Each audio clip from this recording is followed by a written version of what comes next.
O Pluni é capaz de controlar também sozinho a questão de multilocatariedade dos aplicativos. A multilocatariedade é a capacidade de um sistema hospedar mais de um cliente ou mais de uma filial ao mesmo tempo no mesmo banco de dados. Logo, o Pluni ele é multiempresa e multifilial, portanto. Multiempresa significa empresas que são totalmente independentes uma da outra, né? Ou seja, eu posso ter empresas que simplesmente não se conhecem, que não compartilham absolutamente nenhuma informação, nenhum cadastro de clientes, absolutamente nada, né? Então, isso a gente diz que é um outro locatário, uma outra empresa, né? Como a gente pode ter também a multilocatariedade de empresas do mesmo grupo, que daí nós chamamos de filiais. Então, a diferença entre empresas e filiais é que as empresas são completamente desconhecidas uma da outra, não compartilham absolutamente nenhum cadastro, enquanto que as filiais compartilham alguns cadastros, né, não todos. Por exemplo, os cadastros que são compartilhados por filiais da mesma empresa são os cadastros de clientes, os cadastros de produtos e alguns aplicativos como recrutamento e seleção de candidatos, recursos humanos, alguns outros como CRM, por exemplo, são aplicativos que todas as filiais compartilham, né? Mas as empresas não. Então nós temos esses dois níveis, esses dois conceitos aí para a multilocatariedade. A multilocatariedade ela é um tanto complicada porque nós temos uma questão de permissões bastante simples, né? Mas bastante específica e utilizada no sistema. De modo geral, toda a tabela do Pluni, vocês vão poder observar que o primeiro campo é um campo chamado empresa ID ou company ID, né? Então, esse campo é o que define a locatariedade daquele registro.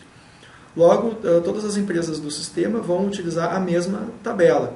Porém, a tabela vai ter um campo do company ID que vai definir a qual empresa aquele registro pertence. O Pluni, portanto, ele vai reconhecer esse campo, vai ver que esse campo possui uma chave estrangeira para a tabela empresa, que é extremamente importante que seja existente, porque é isso que vai definir realmente a locatariedade. Não é o nome do campo que define isso, mas sim a chave estrangeira desse campo para a tabela de empresas, né? E nessa função, então, o Pluni vai automaticamente, quando o usuário se loga, ele vai incluir na cláusula where de todas as tabelas a SQL necessária. Ou seja, se tu te loga na empresa de código 200, por exemplo, todas as SQLs que forem emitidas dentro do Pluni vão automaticamente ter where company ID igual a 200. E não tem como alterar isso aí passa a ser uma coisa inerente do sistema, e o sistema vai sempre emitir esse where, sempre vai fazer essa filtragem, independente de qualquer coisa. A mesma coisa acontece com a filial. No Pluni tu se loga na empresa e não na filial. Então tu vai te logar na empresa a todas as filiais que tu tem permissão de acesso. Tu pode definir que cada usuário tem acesso a uma ou mais filiais, e também quando o Pluni reconhecer que existe um campo com chave estrangeira para filial naquela tabela, que em geral vai se chamar filial ID ou branch ID, dependendo do nome, né? Ele vai também colocar uma SQL dizendo, por exemplo, filial ID in 1, 2 e 3. Então, se o usuário tem permissão a filial 1, 2 e 3, ele vai poder ver todos os registros de 1, 2 e 3, e caso queira filtrar, ele pode ir na consulta e fazer a filtragem. A mesma coisa nas formulários de inclusão, de alteração, nas combos, né? Ele vai emitir nas SQLs somente, vai permitir que tu inclua registros naquelas filiais que o usuário tem efetivamente acesso, que o administrador deu acesso para ele. Então, a multilocatariedade, ela, na verdade, dá um componente, primeiramente, fiscal, né, permitindo que tu tenha vários CNPJs, várias filiais dentro do mesmo sistema, que possa contabilizar isso aí de forma separada, né, ao mesmo tempo que tu vai ter um cadastro de parceiros, um cadastro de produtos único para todas essas filiais que elas vão compartilhar. Então, a gente pode fazer estatísticas de vendas, conjugando os dados de todas as filiais, ou pode fazer estatísticas de vendas apenas de uma filial específica. E mais interessante ainda, como todas as filiais compartilham o mesmo cadastro de clientes, de parceiros, de produtos, não é necessário que a gente cadastre novamente um produto para cada uma daquelas filiais, já que todas elas estão no mesmo banco de dados, estão concentradas no mesmo lugar pela internet.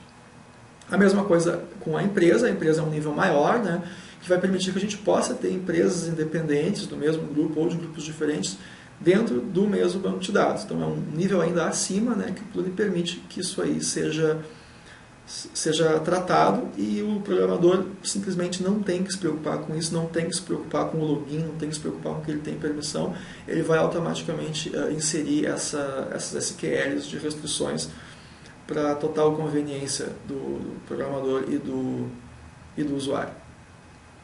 É claro que na maioria dos casos, na verdade, é utilizado um banco de dados totalmente independente para cada empresa, né, para cada grupo.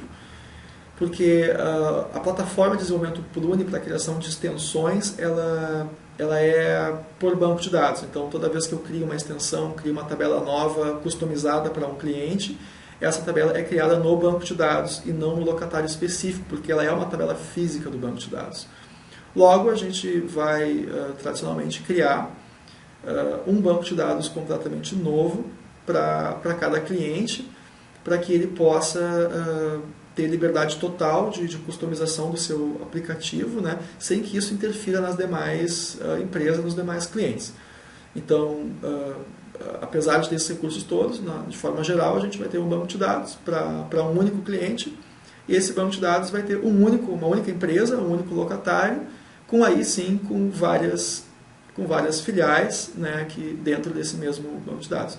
A gente tem, evidentemente, alguns clientes onde eles têm empresas de segmentos e de ramos totalmente distintos, que, em vez de ser criado filiais, são criadas empresas. Então, um cliente pode ter 2, 3, 4 empresas, existem casos assim, né, onde ele simplesmente não quer compartilhar o mesmo cadastro de produtos, não quer compartilhar o mesmo cadastro de parceiros, né, e então é criada várias empresas para que esse cliente possa trabalhar.